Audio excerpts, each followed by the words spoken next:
Hello, everyone. Hello, hello. This is your girl D, And this is Key. and we are both drinking our tea. It's gonna be It's a one of them kava days. kind of day. So, want to start out by telling those of you who saw my post about saying a prayer for us. Thank you. In it, we appreciate you. Thank you in advance. Yes, we thank you, thank you, thank you. Continue to um, pray as we go forward so that someone can be helped today. Um, so, sis, today's topic. Today's topic, we're going to talk about parasites and predators and narcissists and things to look out for so that you don't fall victim. Or things you may need to think about from a different perspective so that you could be like, you know what? That's what I got going on.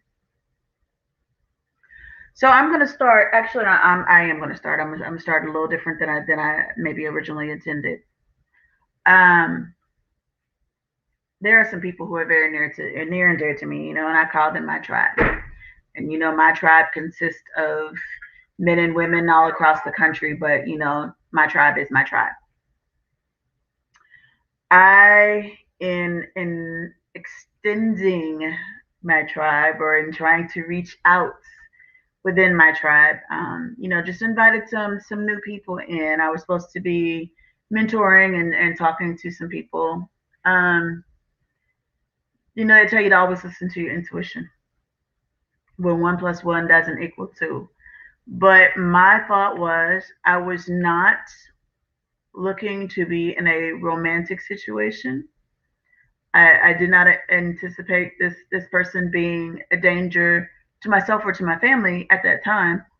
And so I was like, okay, well, maybe with a little help, a little coaching, a little mentoring, we can make one plus one equal two without X and Y's and Z's and all of that nonsense. Turns out that this person, although not being predatory towards myself, was attaching to be parasitic in their ways, which does not sit well with my sister. But also went so far as to disrespect our home because once we opened the door and we allowed people in, and this person disrespected our home. So then the side to me that we tend not to let other people see, the side to me that tends to stay under wraps, the side that is not the always politically correct, professional, uplifting, but pretty much the warrior, the protector, the warrior, the side to me that is gonna lay you bare physically if I can get my hands on you. But yeah. So, there was a phone call that was made because I was handling another situation and I informed that person that they needed to leave immediately. I also let them know that if they were still in the home by the time I returned, that it would be an endangerment to their life. And I meant it. I don't mince words very often. So when I say something to that effect, I truly mean it. This person, as I have come to talk to other people that were involved, this person is extremely manipulative, and was both predatory and was even encroaching upon being parasitic, not just within the lives of these other people, but was attempting to do so within our life as well. And that was unfortunate for them because what you won't do is two seasoned sisters who's been through some stuff, we gonna see, and we're gonna be like, oh, so that's what it is. That's what you're doing. Okay, and you want to do it with us? That's what you think you're gonna do? Okay. I'm smiling and laughing about it now. It was not funny 2 days ago. It's funny now. I have to. I have to. I have to laugh because Okay. otherwise I'm gonna hit the road. So I have to laugh.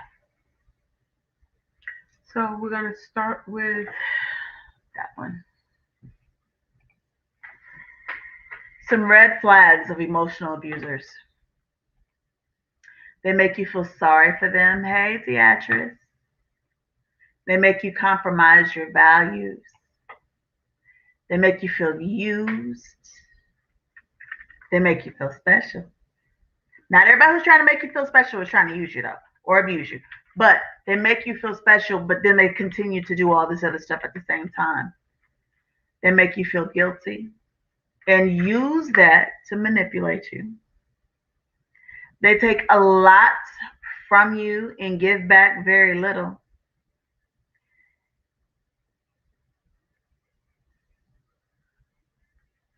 They don't take responsibility, but place blame elsewhere. I had to pause on number 7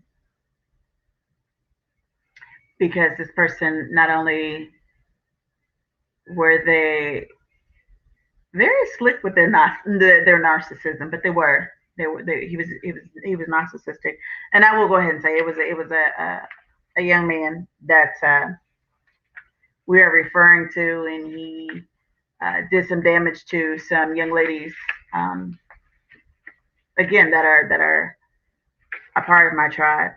Um, and so we're going to talk about a couple of things. One, the parasitics, the parasites. yeah. Uh, we're going to talk about parasites, and we're going to talk about parasistic narcissist. I can say that a few 5 times fast, and a parasitic psychopath. But Yeah, we'll start. ooh, 20 most common manipulation techniques used by predators.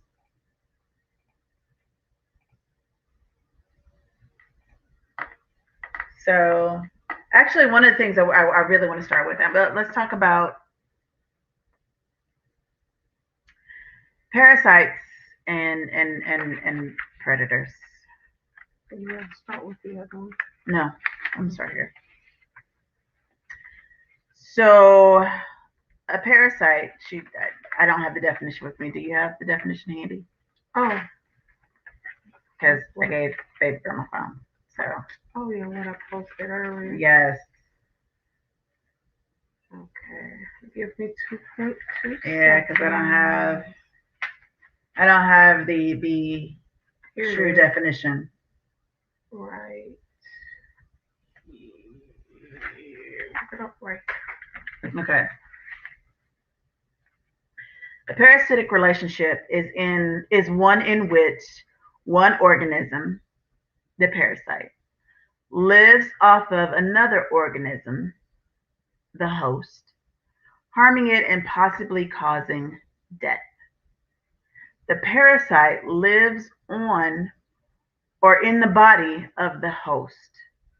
They get food by eating the host's partly digested food, depriving the host of nutrients.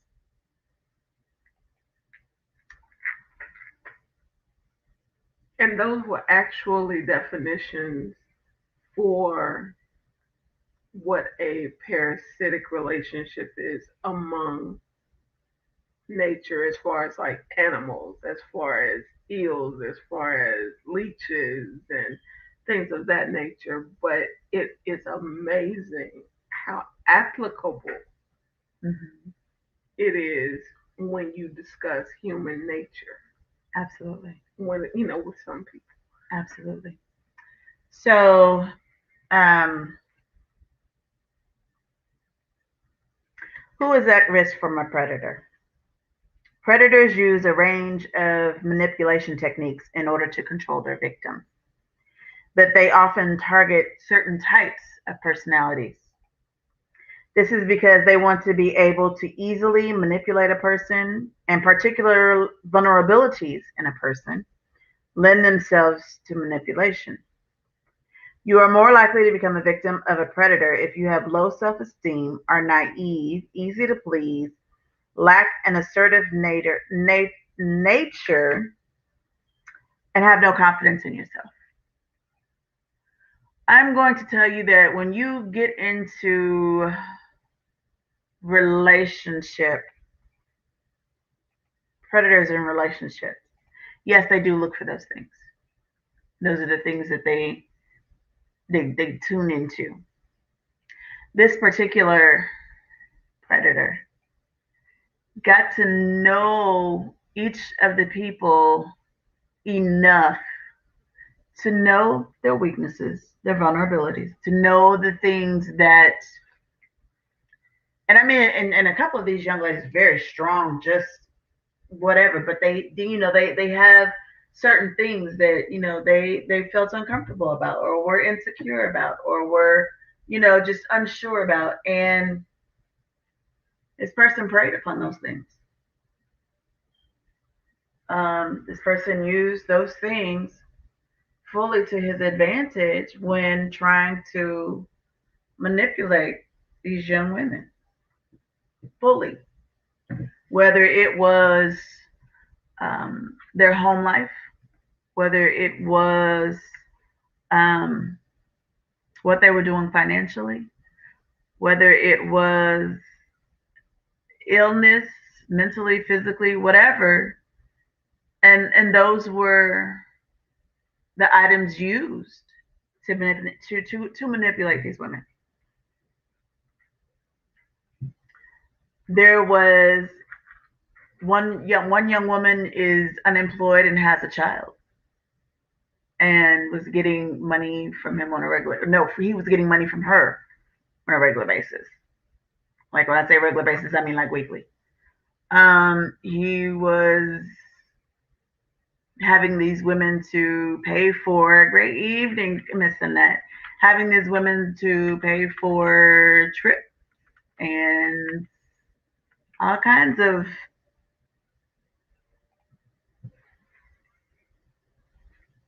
yeah. Y'all have to forgive us. Like I said, we're seasoned. We've been through a few things, and so this was one of those. We gonna hurt you. You don't even understand. You remember in the movie Riddick when he was trying to get past that little short body of water, but it had that huge predator right there in the middle, and so he had to, kind of start thinking. It was one of those deals where he finally realized instead of trying to, you know, cluck, oh boy, the whatever it was, Mm-hmm. he ended up just gutting it and letting the guts just fall out, and before the animal even realized that it was eating its own inside. Mm-hmm. To me, that is what this is equivalent to. Mm-hmm. When we allow people to cut our insides out and then we eat on our own insides, blaming ourselves, trying to justify actions that don't, actions and things that happen that don't belong to us. It's like Mm-hmm. we are killing ourselves. Mm-hmm. They cut us, Mm-hmm. but everything is still attached if we just put everything back in place, stitch it up. Mm-hmm. But because we start to eat on ourselves, we fester, we blame, we self blame. Mm-hmm. We don't place blame in the correct places. I'm so That's right. That's when a lot of health issues and, a lot of the, Annette, the Demetra Pitts, different people have talked about, narcissism and, you know, you know, Kamitra's Hunt and, overcoming these things. Right. And, they have gone into depths about it. And when I think about some of the things they've said versus, the article that we are, going to continue to go through, it makes me think about, a lot of times we see the signs, we ignore the signs, but we continue to interact. We continue to deal with situations and people and stuff that causes us undue stress. Mm-hmm. And for me, it's just like, just let me go on and cut the head off the monster and call it a day, because honestly, that is kind of where I am at this point. And that's why I'm being so quiet, because there are a lot of things I would like to say that don't need to be said publicly. Um, so, they're just, but yeah. So we're gonna roll with the script. Thinking about psychopaths and narcissists, you kind of come up with a certain image. There is the cold, manipulative psychopath, and then the self-absorbed, entitled narcissist. Because when we think of narcissists, they're like, "Ooh, look at me, look at me, look at me." Mm-hmm. As for their lifestyles, psychopaths need power and control, and narcissists crave admiration. I mean, that's kind of like the cut and dry of it. There are subtle differences between but then we're going to talk about the parasitic lifestyles. So, subtle differences between a parasitic psychopath and a parasitic narcissist. This is because psychopaths and narcissists have different needs, although they both use other people. Their parasitic behavior serves to satisfy a particular need within their psyche. Mm-hmm. Parasites can depend on a host in all the ways this dependence harms the host. Psychopaths and narcissists depend on other people to satisfy the need within themselves, but the needs are different, and as a result, the way they harm people is different. Psychopaths want power and control, with none of the hard work or responsibility comes along with achieving those things. Psychopaths use people as external objects to create the kind of life they want to live. They are easily bored. They need constant stimulation. They either get fired or leave, the mundane 9 to 5 jobs, and they don't want to live in poverty on the breadline, so then they need other people to support their lifestyle. They can't travel, so they have to have somebody else pay the bill. Lack of motivation and no responsibility. They suffer from these traits. They'd much rather put their focus on exploiting others or the system. Psychopaths don't acknowledge the rules of society. They think nothing of engaging in fraudulent or criminal activities. Isn't that interesting? No long-term goals.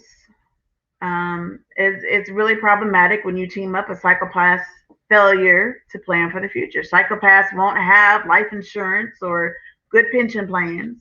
They are unlikely to have a mortgage or even hold down a job for a few months at a time. They have to use people, otherwise they wouldn't survive. They have an absolute lack of guilt and remorse. So lots of people suffer from a lack of motivation or are easily bored and have no long-term goals, but don't end up living like a parasite. People who prefer to live off the grid, live a nomadic lifestyle, and reject the 9 to 5 are prime examples of that. The difference is that with a lack of guilt and remorse, psychopaths are more than happy to take advantage of you. No empathy. Along with their lack of guilt or remorse, they are cold and callous. They view people as things to be used for their own gain. We might suffer from envy or jealousy at times, and we wish we could have the nice new car the neighbor has just purchased. A psychopath's going to go kill the neighbor and take the car and only get upset if they get blood in the car. Psychopaths can only lead this kind of parasitic lifestyle because they have the gift of gab. And see, and this is where those lines for me cross in this one particular person. They use their charm and cunning to manipulate people into giving up their life savings or funding their way of life. And when the money has run out, they are off to find their next victim. Narcissists also lead parasitic lifestyles, but for different reasons. Narcissists use people to help present and maintain their false identity to the outside world. A narcissist wants an audience. They want people to flatter them and validate them so they can maintain the facade so their inner reality is not revealed. They want to feel superior to others. Look at me. This is peacocks. The narcissists are peacocks. They seek validation because they suffer from a sense of inferiority. So they like to create a reality that is different than what it really is. So to maintain this new identity, they need validation from a willing audience. It's like holding up a mirror to themselves and hearing what they want. So they want people who are going to be the reflection that they want it to be. They need constant attention.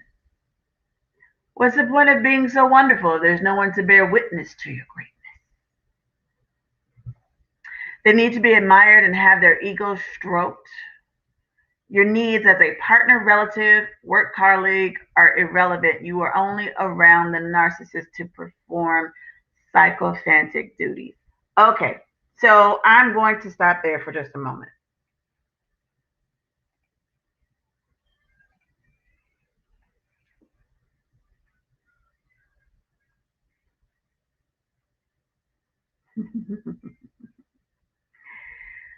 So again, narcissists are the look at me's. I have all of this. I have done all of this. I have created all of this. The world revolves around me. So when you have a person in your life that can't respect your boundaries, no matter what those boundaries are, when that person consistently runs over your boundaries, annihilates them, disregards them, it's time to, set the letter of the law. But it's also time to recognize what it is that you're dealing with and to not make excuses for that person. And then evaluate yourself to see why you allowed yourself to become attached to that individual.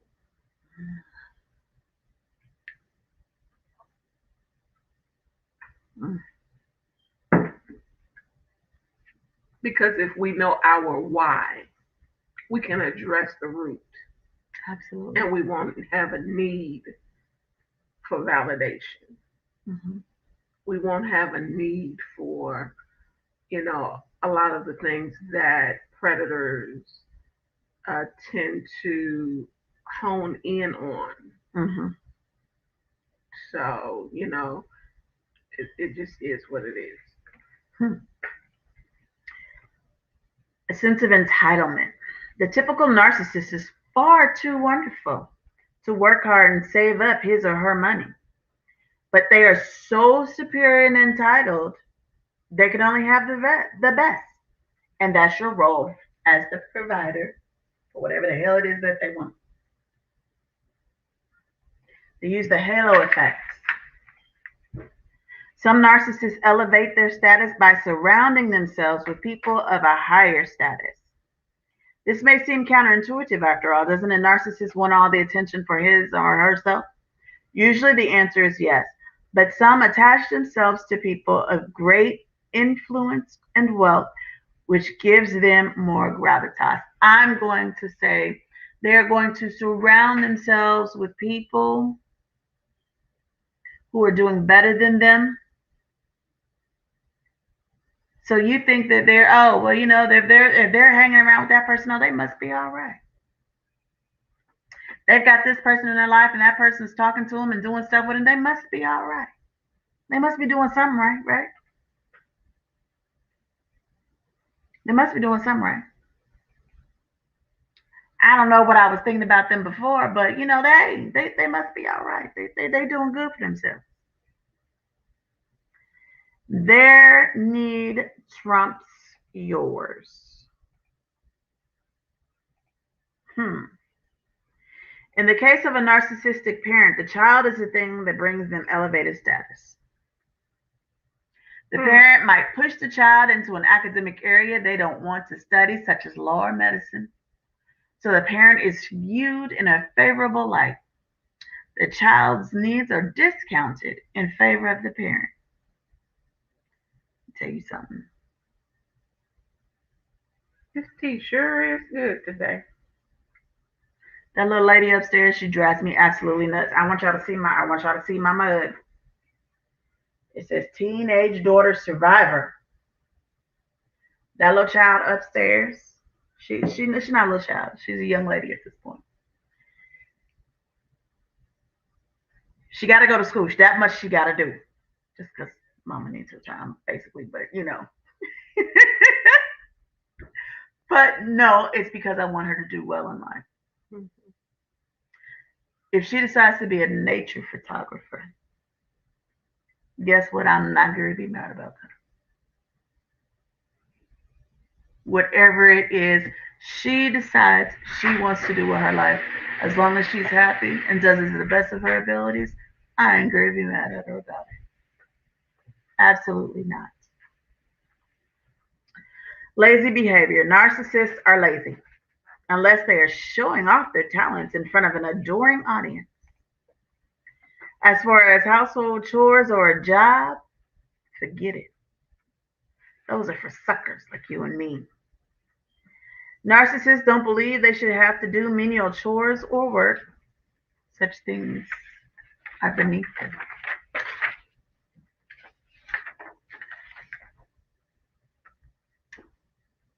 So before we get into the parasitic lifestyle, we have a clip. Can we play that clip? Will it play? But of course not. Okay, well, I want her to play this clip because I would like for y'all to just listen, because it's not always an eros relationship. Hello. Y'all be letting y'all family members get away with all type of disrespect towards you, and I'm not going. If someone in your life can't respect you or the boundaries that you set, if someone in your life manipulates you, gaslights you, downright degrades you, etc., they don't need to be in your life, and I don't give a fuck what title you hold. Well, she constantly makes me feel bad about myself, and she actually makes me feel like I'm less than a human being, but she's my Nana.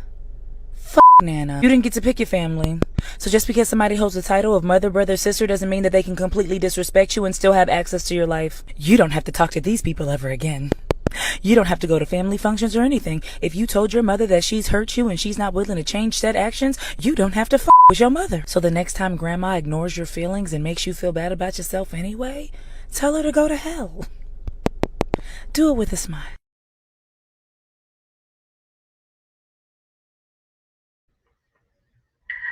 Now, with the elders in our family, you gonna die. That last part probably wouldn't go over so well. You gonna die. You gonna die. But everyone gets the point. Yes. Because it would be murder, death, kill if I pull that move. Yeah. She gets to talking crazy. I just be like, all right. And then I just don't talk to her for a while. Because she ain't gonna come hunt me down. Right. Okay. 10 signs you are trapped in a parasitic lifestyle. When you are in love, or lust. It can be difficult to be objective and see any faults your partner has. Mm-hmm. So here are 10 signs you may be in a parasitic lifestyle with a psychopath or a narcissist. Number one, refuses to get a job and lives off of your earnings or your money. Homosexual. Won't help around the house with chores. Takes credit for doing said household chores. Has to be the center of attention at all times. They sulk for days if they don't get their way.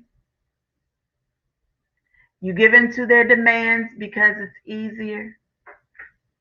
They show no concern over your feelings. It's a girl's trip, so why the hell do you feel like you need to tag along? An over the top reaction of aggression if you question their behavior. They have no qualms about suddenly ending the relationship and moving on. You feel drained in their presence.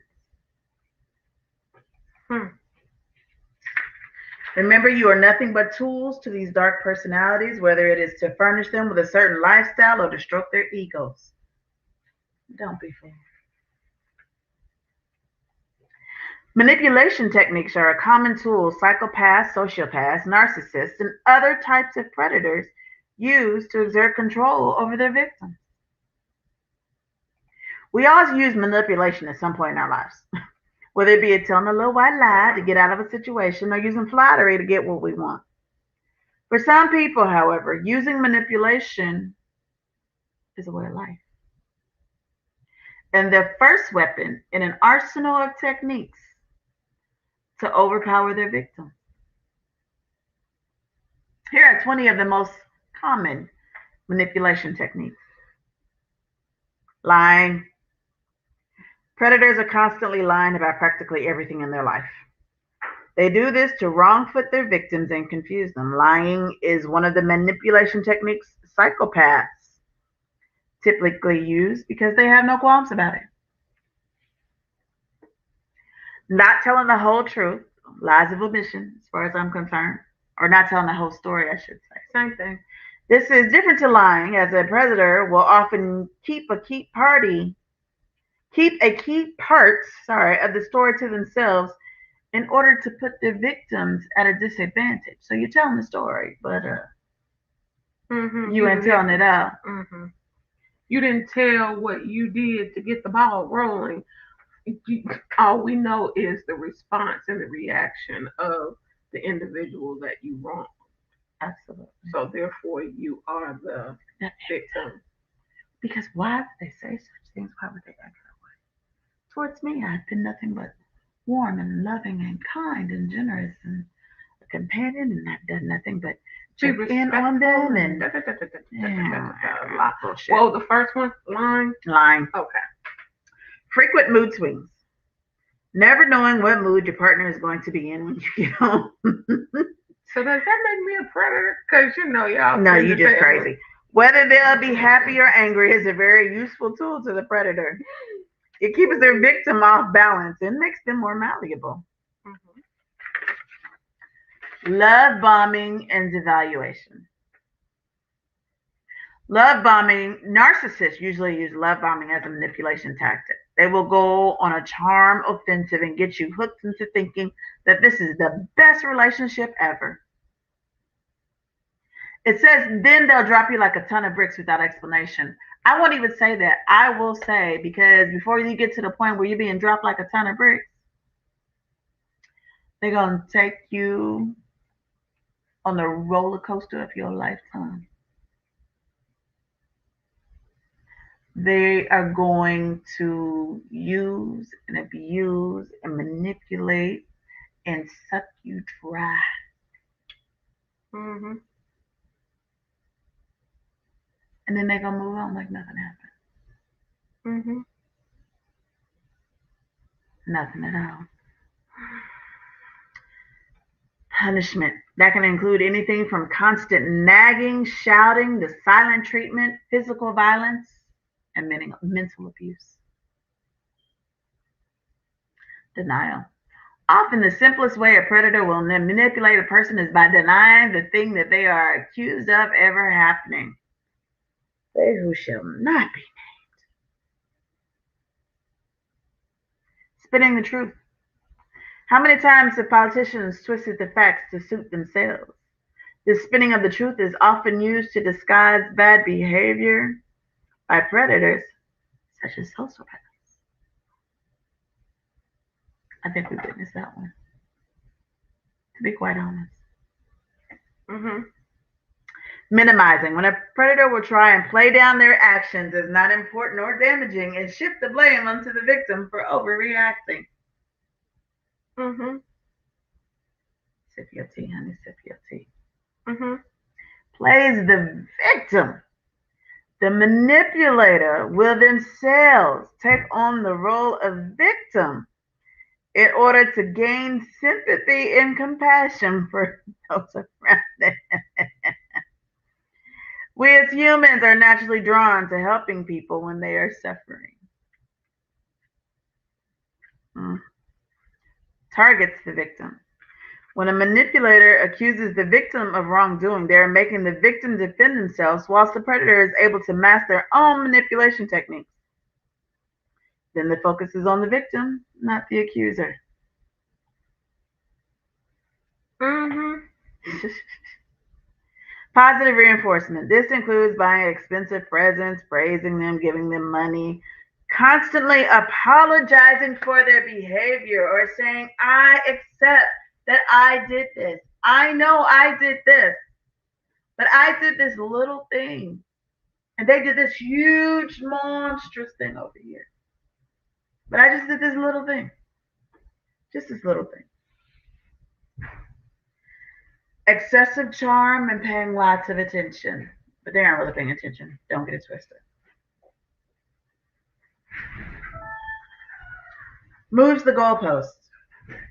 You might think you know where you stand with a person, but they are constantly moving the goalposts in order to confuse you. Predator. Mm-hmm. Diversion.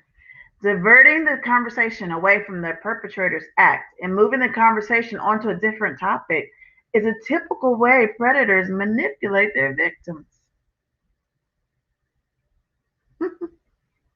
Mm-hmm. Predator will often be sarcastic about their victim in front of others. They do this to lower the self-esteem of the victim and to show others how powerful they are. I'm the smartest one in the room. Did you know that? I'm the smartest one in the room. Until I made the statement, I really don't care about anything you're saying.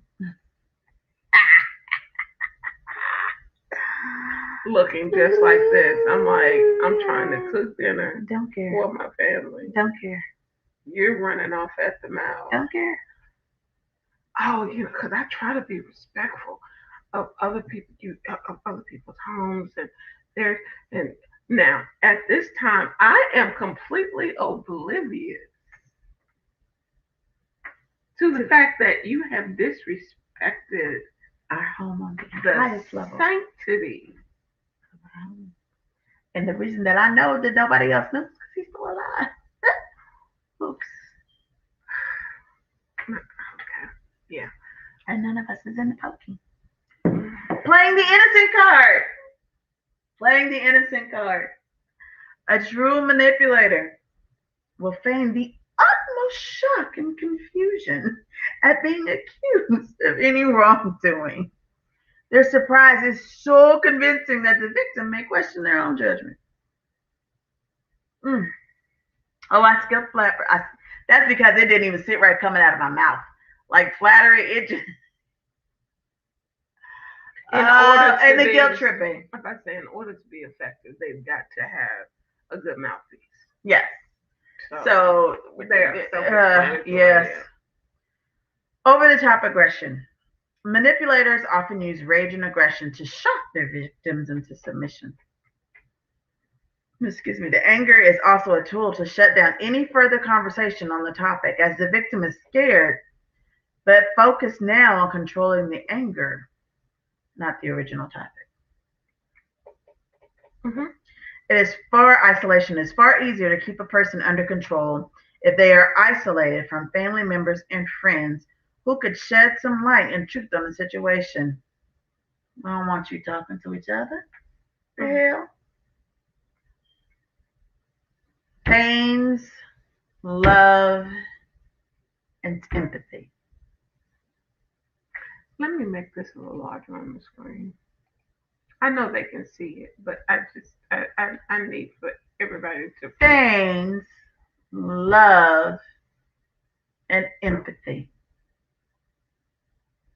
Predators such as psychopaths and sociopaths do not know how to love someone other than themselves and cannot feel empathy, but they can pretend in order to, I don't even know what that word is, Inhale. but in order to just basically suck you in. I thought about succubus. Ooh, an incubus. Yeah. So, yeah, they can pretend. They can pretend that they give a shit, that they love you and all that you stand for, all that you are going through, all everything about you, about your life is the most important thing in the world to them until they have you hook, line, and sinker. Now I'm about to flip the script. Go right ahead. You know I love it when you do. Now there are times when we aren't as, to use Buddy Gill's word, well, we're not as gullible as we lead people to believe. Sometimes we are just simply complicit. Mm-hmm. Um, my thing is, now, if you are afraid of an individual, that's one thing. Mm-hmm. But if you see certain things taking place that you know are completely inappropriate and you wait until you are away from the situation to reveal a situation, then you are kind of, in my opinion, complicit with said situation. Mm-hmm. That's just me. Because I tend to analyze and reanalyze and I just have not been able to get past that point. You didn't get a text message. Not a peep was made while our home was being desecrated and disrespected Mm-hmm. to the nth degree. Mm-hmm. So I have no mercy nor compassion toward the other people that allowed that that boundary to be crossed with nothing said. Mm-hmm. I have a major issue with that. Mm-hmm. Major issue with that. But and that's why I really haven't been saying a whole lot. But I need for people that may see this down the road to understand that when you see something is happening and you don't speak up, you don't necessarily have to confront an individual yourself. But when you know you have someone or individuals that can and will handle a situation, you need to reach out and you need to let them know what's going on. Mm-hmm. That's just me. Others may disagree with that, but sometimes you're not just a victim. Sometimes you are. It's just like when you have a person that has an addiction. Mm-hmm. If Yeah. you okay, you continue to give them that money so they can run down the cut, down the block, and hit old boy or old girl up to get that hit. okay, you care about them, you care Mhm. about their well being, Mhm. but if I really, for real, cared, I would be like, I'm not helping you kill yourself. Yes. And if you're not going to listen to me, I will reach out to somebody that whose voice is a little stronger than mine to try to help you understand what the situation is and what the circumstances are. That's just, like I said, that's just me looking at things from the flip side of the coin. Yes. Because I have been both the victim and I have also been, I wasn't a predator, but I was a narcissist. And I've shared that, before. That's one reason I'm so, you know, and everybody knows I'm one of those accountability type of people. Yes.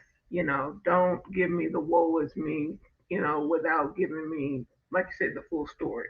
I need to know. Because anybody that knows me knows if I do something, I'm gonna tell you this is what was done, this is why it was done, this is how it was said, this is how it happened, and so there won't be any question. No. So if XYZ comes to you in a couple of hours, or if XYZ comes to you in a couple of days, all you can say is, well, yeah, that's what she said. Mhm. Absolutely. And, it is what it is. But, when it comes down to individuals that have no boundaries or have no scruples about the things that they, and people, look, if something feels off about an individual, Oof. pay attention to it. Your soul, your spirit, man, it communicates. It's going to either be like oil and water and they're going to repel each other, or it's going to all come together as one, like Kool-Aid, sugar, and water, and give you some good drink. Not drink, but drink. Girl, gives you just the good drink, the good That, drink. that red Kool-Aid, it doesn't matter if it's cherry, strawberry, that red drink. That red drink. That red, red the drink. red drink. The red drink. So it's either going to come together and work, Or it's not. or it's not. And if it's not, how did Johnny Cochran put it? If it don't fit, you must have quit. So my thing, and so my biggest thing is, if it don't fit, don't force it. Mm-mm. If it does not fit, Mm-mm. don't force it. it. You can cause a lot of damage Yep. by trying to force situations to actually be what you want them to be. And I ain't gonna do it. Hell, I'm too old. I got time. My nerves bad. Heaven forbid, and me and my husband, we've had this conversation. Heaven forbid if something were to happen to him before, I go. Mm-hmm. I tell him, he was like, I would want you to date. I'm like, but why? Why would you wish that hell upon me? Like, you know how long it took me and you to get to the point where we're good. Where we effectively communicate. I was like, nah, bro, I'm good. I might, catch me a maintenance man and change the fluids every now and then. But other than that, yeah, no. And then depending on what the situation and circumstances are, heck, I'll probably be like my mom and my grandma, like, I'm not worried about that. I am not worried about anybody else Mm-mm. at all. At all. TJ just joined. Hi, Theophilus Joshua. Thank you for tuning in, sir. Um, but yeah, it's just for me, and like I said, that's just me when it comes down to like that particular situation. Right. And I know how it is, like I said, on both sides. And my heart bleeds for the ones that, you know, have been sucked in Right. because it is a strategic process. Uh-huh. It is a very strategic process. And, for those who do it successfully, I just tell people all the time everyone has their day where they have to give an account. Uh-huh. And I'm thankful, and I'm going to say, I'm just going to go ahead and say, I'm thankful that I didn't know before I went to church Sunday because the word that went forth put me in the right, me and Gary actually, Mm-hmm. in the right frame of mind to kind of help keep each other in check and not tear the house up. I'm just glad I went home. Yeah, that part. I'm glad I was not home. I'm glad that I was a good bit away from home Hmm. at the time. I was probably about a good hour and a half away from home Which at was good. that point in time, which was good. Which was good because It would have been some furniture moving. Yeah. it was just good. But see, that's why I say all the time, and Everything happened. everything happens in God's perfect timing. It may not feel good at that moment, Right. but it's for the good. It is for the Because anytime that an individual can be revealed for who she or he actually is, good. Mm-hmm. it's a good thing. Yeah. It's a good thing. And a lot of times people are just like, oh, why me? Oh, this hurts so bad. Why me? Why me? Why me? Well, I have two questions for that. Why not you? Is my first question. Hmm. But then the other part of that is, who would you wish that upon? Right. Because at least you were apparently better equipped to handle it than the next person. And then your lesson will be able to help somebody else. Absolutely. And so I say all the time that people come into our lives. Everyone comes into your life for a purpose. Whether it's 5 minutes or 50 years. They can come into your life to be a lesson or a blessing. And I truly, truly, truly believe that. I think that, and we've said this time and time again.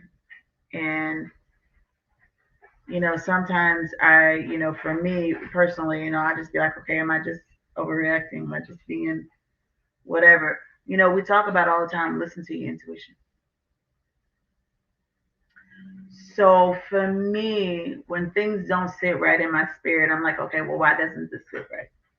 Why is this not sitting right in my spirit? And I've also have to just come to understand that when things don't sit right in my spirit, I just need to go and listen to them. Because I tell you all the time, listen to your intuition.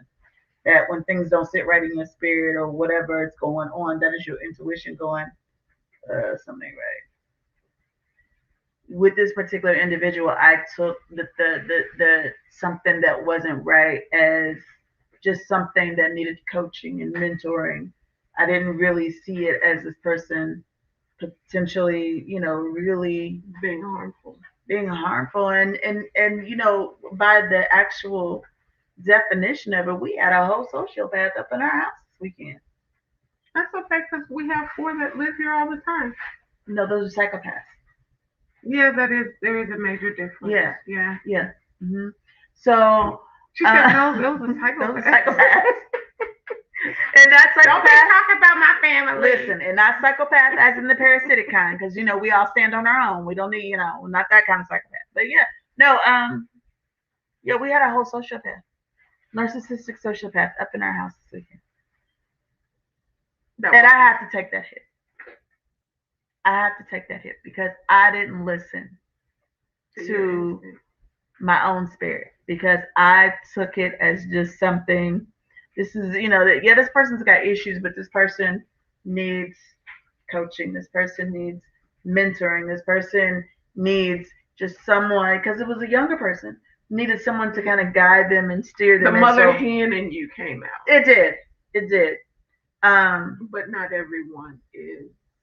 Not everyone is coachable. Not everyone is, you're not supposed to mentor everybody.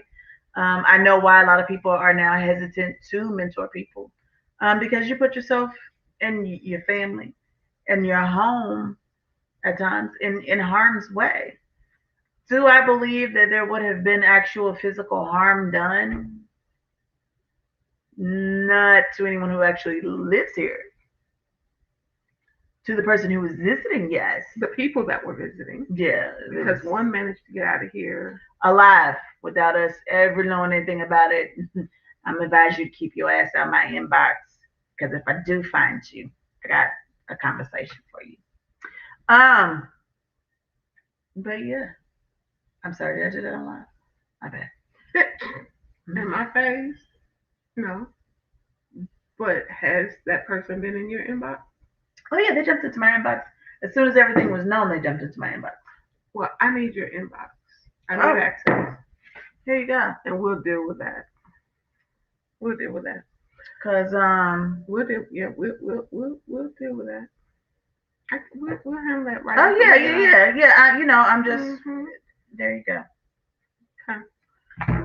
But yeah. So I think I'm for real thankful because the things that have run through my head before the show for the last day or two, during the show, it was like every time, a lot of times I wanted to say something, it was like, mm-mm. That y'all. But I want to say this because so Friday was my birthday. I want to say that because of COVID, um, and losing so many, especially like in a 4 day period, we lost like 12 people in a 4 day period to COVID. And when I tell you that COVID absolutely positively devastated me on so many levels. But one of the things that it also did was it caused me to be grateful and to be appreciative and more embracing of life. So whereas people have always been like, "Oh, what you doing for your birthday? What you doing?" I'm like, "Nothing. I don't want to do nothing. Leave me alone." Or let's just go somewhere quiet, or you just have like a quiet dinner at home. So I literally, really, didn't want to do anything, but at the same time, I wanted the love of my inner sanctum, to be shared, to be known. I wanted people to know how much I loved and appreciate them. Not loved past tense, love and appreciate them. Um, and so I did have a few friends over here to the house. When I tell you that between me and the other women that were here in this house, you're talking well over 120 years worth of friendship. And that for me was absolutely amazing to have. It was a great you and Ria and Barb, who traveled, who flew in. Yeah, because driving would have been 12 hours, and she came in to be with me. My cousin Vejan, who was my very first best friend. Um, Natasha, Sasha, crazy self, love you to death. Maria, we've been friends since we were 6. Um, Your coworker. My coach, Shonda. I love me some Shonda. I love me some Shonda. I love me some Shonda. Shonda is like just the bomb.com. I love me some Shonda. And so, and to just be able to, and then the new people, Shanice and Tamia, I thought I was going to say her name wrong. Tamia, and Landis. And I'm so grateful. Landis's energy was amazing. Shanice's perseverance. Shanice's grit. Shanice's heart. Thank you for sharing that with us. Tamia, that little lady was a whole fireball, wasn't she? Even when she was hurting. Love your energy, love your heart. So glad you all came, to share that with us. And so, and I just want to say thank you. I just want to say thank you. Oh, we can't forget Sean and Lee. Even though we mentioned the ladies, We did mention the ladies. you know, we don't need the fellas getting in there. No, we didn't. Yeah, we don't need y'all. Because they were a hoot. Girls. They were a hoot. We gotta do that again. Yeah. Just have everybody over for dinner. Yeah. That was so much fun. That was fun. It was a lot of fun. Maria and Tasha together, they're not allowed to play together with Patron. I'm just saying, that's all bad. And then don't forget the big girl. My baby. And then I appreciate G being out there on the grill. Okay, because he held it down. He was just like, oh, I got this. Don't worry about it. I got this. I got that. What we going on here next? What we doing now? What? So much love and appreciation. It was kind of last minute. We threw it together. It was kind of last minute. Things didn't work out the way they were supposed to. But they worked out exactly how they needed to. Exactly. Exactly. So let me rephrase that. Things did not work out the way they were planned. Right. But they worked out the way they were supposed to. Right. So I say that to say thank you all and everyone who took the time to wish me a happy birthday and to send love and blessings for their birthdays and for my birthday. And I so very, very greatly appreciate it.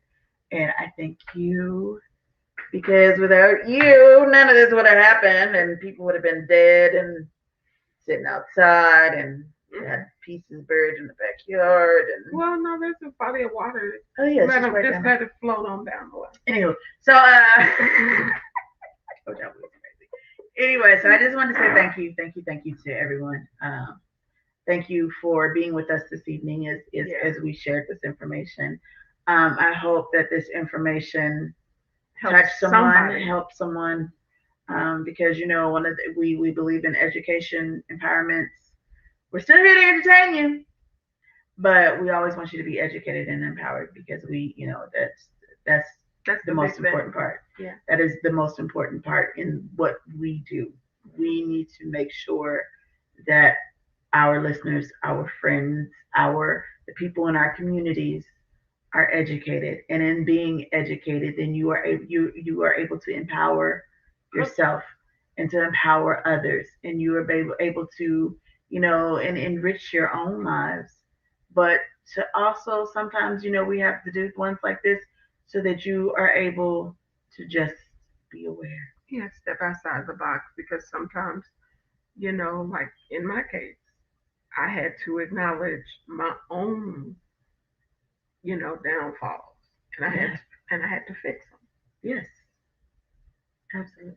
I had to acknowledge the fact that I was the one that was full of dank, and in so doing, it has enhanced and salvaged my marriage. Yeah. So, it's not always, because we come out with this information, but don't ever think that when we're coming with the information that it has not hit us first. Absolutely. It's kind of like when the preacher get up there, like legit ministers, not bootleggers that's just trying to get your check. But the ones that get up there and they are serious about helping us to just be better people.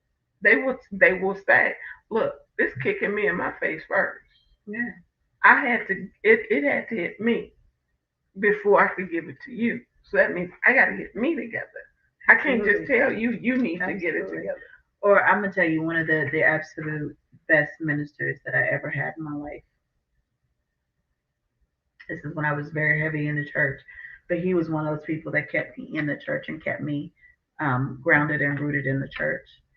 And before he became a minister, he was one of the biggest kingpins in that region. Where I was living in North Carolina. He was one of the biggest kingpins in that region. So when you said his name, to some people, oh, that's the minister of such and such a church. Other folks, oh yeah, I remember him when he used to be back up on the block. You couldn't do nothing. Yeah. Okay. But he went from being that kingpin, and he truly was. He was a kingpin. He did his time. He didn't have to do hard time because he got himself together. He did enough time for him to be like, you know what, this is not, because he lost everything. Not just the money. He lost family. He lost. I think matter of fact, the way he ended up getting arrested was because something. I don't know if it was a war, like a street war or something happened, and a good deal of his family was wiped out. So like his children, his wife, I think might have been a mother or a grandmother, somebody, a good deal of his family was wiped out. And they got him too, and he had to go into the hospital to fight for his life. So imagine that being your life, and to wake up and all of your loved ones, and this life Everything that that's you, closest to yeah, your circle of life and love. everything that you had that made you on top up until that point is gone. And then everybody you were doing it for. Is gone. Is gone. So that is your defining moment, because now you have to move forward. You have to either check yourself or wreck yourself. You then rest. Hmm. And you don't want to go any further down. Well, most people don't. Some folks don't listen. Yeah, most don't. But I am thankful for this weekend. I'm thankful for you seeing another year, because as I look at the different memories on my phone, like you saying, just reminded of where we were this time last year. Everybody was just really starting to get into that Poke their stir heads out the crazy, door. yeah, Yeah. stir crazy stage, because everything was still on lock. But if last year didn't do anything, it did teach people, or should have taught people, to truly appreciate life. Mm-hmm. And with that being said, we are going to say fare you well, and we will see you all next week on this thing called life. Take care, Good everyone. night.